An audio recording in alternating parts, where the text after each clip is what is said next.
My name is Dee Brewer. I'm the Executive Director of the Downtown Alliance.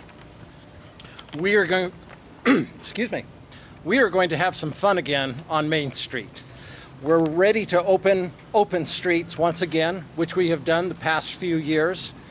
And what that means is that this wonderful and this traditional retail corridor will be closed to traffic on weekends, but open to pedestrians, to riders, to those on small wheels, and we look forward to welcoming everyone. We look forward to the restaurants coming out onto the sidewalks and retailers out on the sidewalks as well. We're excited. I have to give credit to Downtown Alliance team who's planned urban golf. You'll see these greens here. There will be 9 holes along Main Street. And there will be shipping containers with a silent disco, pop-up parks, free yoga, entertainment and performances up and down Main Street each weekend through October.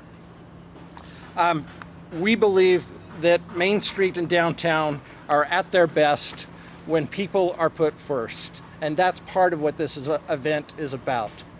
I have to recognize the tremendous contribution that Salt Lake City has made. Thank you, Mayor Mendenhall.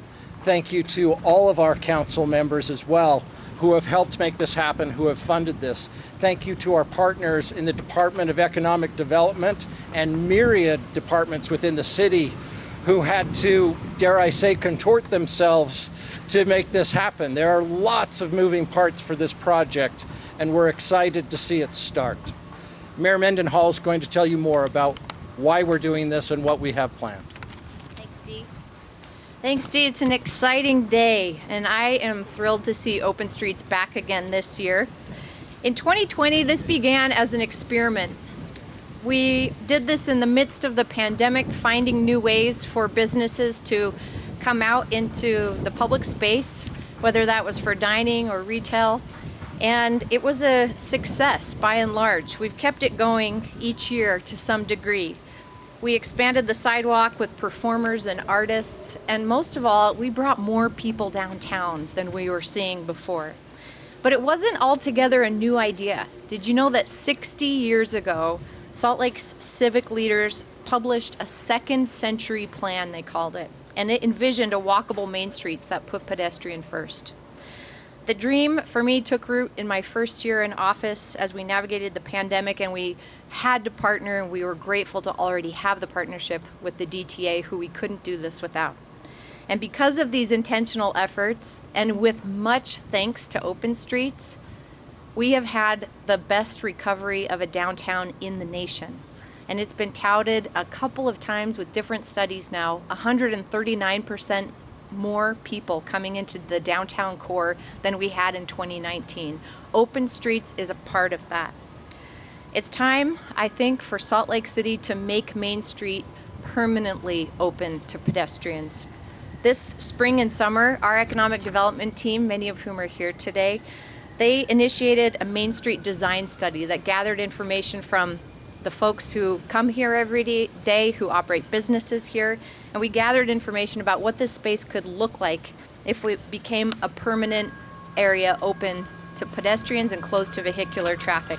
We conducted stakeholder engagement, and we have come up with some preliminary designs that we're excited to share immediately after Open Streets closes this fall. We hope that you can join us October 20th and 21st here at the Gallivan Center, where we'll have those designs on display, and we will be there to gather more input from visitors and residents about how we can make this happen. I am committed to making Main Street as a permanent opening to pedestrians happen. Through Open Streets, these kind of engagements with artists, with dining opportunities, with entertainment, create limitless opportunities of engagement, cross-cultural, more fun with our neighbors. And with our doubling downtown population, we need spaces like this. These public commons are important, and it contributes to the long-term economic health of our downtown also. So rather than impede east-west traffic, this promenade will make it easier, actually. Reimagining the use and the practices of our street here better serve our public with a strategic vision that will create a livelier, a healthier, and a more safe downtown community, all while making it more fun. So I encourage our residents or business owners or visitors to go to mainslc.com. That's mainslc.com. And you can contribute your thoughts that will be included in our feasibility study, and it will help us shape the future of Main Street. To the foodies and the pedestrians and the artists and the visitors who are thinking about coming downtown, it is perfect down here right now. There's a breeze and it's about 68 degrees and downtown is open. So come down and check us out and have some fun every weekend through October. And now you get to hear from Councilmember Ana Valdemoros, whose district we're in, and we have as well Councilmember Dan Dugan and Councilmember and RDA Chair Alejandro Poi. It was really thanks to the council that the funding for this year's Open Streets happened, and so it's with gratitude that I turn the time over to Ana Valdemoros. Thank you. Hello, everyone. It's good to see you. Thanks for being here. Oh my goodness, this is so exciting, such an exciting date, and to see the fruit of our investment happen. As the mayor said, the national recognition, but also the fact that we have been able to recover faster than everybody else, it's pretty impressive, and I am proud of being part of that. I am Ana Valdemoros. I am the council member for District 4. And I am a small business owner myself, and so I know firsthand the huge economic impact that activations like the Green Loop or the Open Streets can have on our beautiful city. These initiatives play a vital role in attracting people to our downtown, and many of our downtown businesses rely on this foot traffic to survive. Let me share some exciting numbers with you. Last year, Open Streets brought an astonishing 33 to 43,000 visitors downtown every single weekend for 15 consecutive weekends. It's truly remarkable to see such a surge in our city, and it demonstrates the incredible potential of these initiatives. But Open Streets did more than just boost our downtown's numbers. It played a crucial role in helping our small businesses recover from the pandemic's devastating effects. Many of our downtown restaurants reported weekly that sales numbers had surpassed their pre-pandemic levels from 2019. This kind of steady demand is vital to ensuring that our downtown stays on the map as one of the most lively and prosperous downtowns in the nation. It also sends a message to business owners that downtown is the place to be. I want to take a moment to express my heartfelt gratitude to the Downtown Alliance and their staff, Mayor Mendenhall, her dedicated team, and my council colleagues for the patience they have with me as I advocate for the funding. So thank you for supporting me. Their unwavering commitment and investment in programs like Open Streets have made all of this possible. In closing, I want to invite each of you, whoever is listening, whoever is here today, to explore our streets. Come join us, support our local businesses, and be a part of the thriving heart of Salt Lake City. Together, we can continue to make our city the best place to live, work, and play. So thank you so much. I'll see you soon.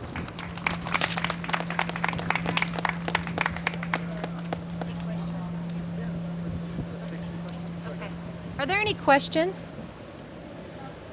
Mayor, can you break down just hours, times? Yeah, D. The weekend, but when does it start? When does it end? Since D's team operates it, I'll let him answer that. There's a little feedback. All right, I'm looking to my team to keep me honest here. So, Fridays and Saturdays, the streets close to traffic at noon. Programming starts a little later. What time, Peter? So we go till 2 a.m. So that programming every weekend is what we did before, and I'll just add that's a big part of the evolution of the downtown economy, the social economy, the nighttime economy. That's really driving so much of the visitation downtown that Councilmember Valdemoros and Mayor Mendenhall referred to. Can you speak to the decision to take away the Sunday brunch hours? That was really mostly a product of cost, and we had a hard time programming it. You know, there are a lot of reasons that we thought that would be a good thing for our retailers, and many of them prospered, and some of them chose not to participate. We need critical mass, and we've got that on Friday and Saturday. How long into October are we talking about? Is it through the entire month? It's all the Fridays and Saturdays through the end of October. And I guess could you speak to some of the decisions toward making it what was called like an urban playground as compared to previous years? Yeah. Brittany, would I be putting you on the spot to talk about? I'll take it. Come on up. Brittany Helmers is the director of the blocks who is managing our programming on this. And did you hear the question? Not. Could you repeat that? Yeah, I guess what was the decision process of like what to include, you know, in this year's, you know, setting? So we have actually created probably about 50 new partnerships with different community members around downtown Salt Lake City to create new programming and different things that have never been seen in downtown Salt Lake City. We didn't have any specific criteria, but it was including the entire community to come together to create those partnerships. Yeah. Oh, Lordy. Hey, Brittany, Yeah. Carter had asked about the urban playground concept and like the vibe of this year's event. Of course. Speak to some of the things that'll be different than what you've done before. There is something for everyone. So this Saturday, we actually invited the Salt Lake Academy of Music to throw a block party right here in this space. We'll be building a stage. We'll have fire pits. We'll have new furniture to kind of really create that. We have the disco box, as Dee mentioned. We have a shipping container that will have a silent disco. We curated the Tree Hive with the artists from In Theory Art Collective. We partnered with City Creek Center to actually put on yoga every Saturday.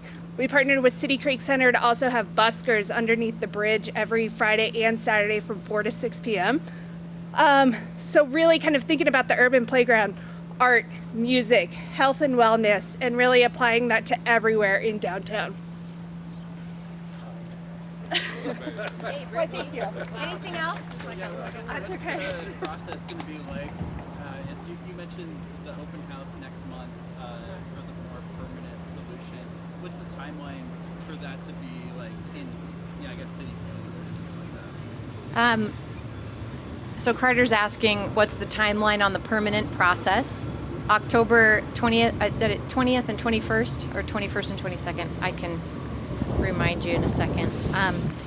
That's the next public engagement. The website's open, and then it's our plan in the new year, as we put together our budget proposal, to include the next steps that could include engineering. And this is, we're standing on pavers here that haven't been updated in about a quarter century, by and large, along Main Street. I'm also interested in the First South connection from the convention center to Main Street, where tens of thousands of visitors to the city trek on a monthly basis during some parts of the year and thousands at other parts of the year. So I think Main Street's engineering, what is below these pavers, what's in the street that could be addressed for upgrades at the same time, is going to be a significant cost. And we'll begin exploring what the engineering would look like when we wrap up the engagement process this fall. And it's possible that you could see the funding request for engineering in the next budget proposal, which I'll make to the council the first Tuesday in May if I'm reelected. Okay. Anything else? Okay. Thank you for coming out.